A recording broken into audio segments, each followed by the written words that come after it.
భగవద్గీత 87వ రోజు 41వ శ్లోకం. వ్యవసాయాత్మిక బుద్ధి ఏకేహ కురునందన బహుశాఖా హ్యానంత్యాస్య బుద్ధయో అవ్యవసాయినాం.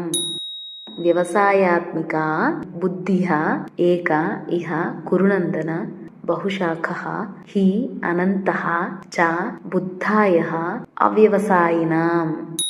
కురునందన అర్జున, ఇహ దీనియందు వ్యవసాయాత్మిక నిశ్చయాత్మకమైన బుద్ధి ఏక ఒక్కటే, ఆ వ్యవసాయినాం నిశ్చయాత్మక బుద్ధి లేని వారల బుద్ధయ బుద్ధులు బహుశాఖ అనేక భేదములు గలవియు అనంతః చాహి అనంతములుగా ఉంటాయి. ఓ అర్జున, ఈ బ్రాకెట్లో నిష్కమ కర్మయోగమునందు నిశ్చయాత్మక బుద్ధి ఒక్కటియే ఉండును.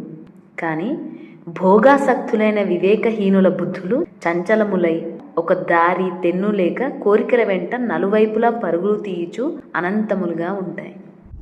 ఓ Arjuna, in this nishkama karmayoga there is only one fixed intellect, but the intellects of the foolish who are fond of pleasure are restless, running in all directions, following desires without a single path, and are infinite. ఇప్పటి వరకు సాంఖ్యయోగం ప్రకారం ఆత్మకు చావు లేదు కనుక నువ్వు నీ డ్యూటీని చెయ్యి అని చెప్పారు. ఇప్పుడు ఈ నిష్కమ కర్మయోగంలో ఏం చెప్తున్నానంటే, ఇందులో ఈ కర్మయోగం చేసే వాళ్ళ బుద్ధి ఎట్లుంటుందంటే ఒకే విధంగా ఉంటుంది.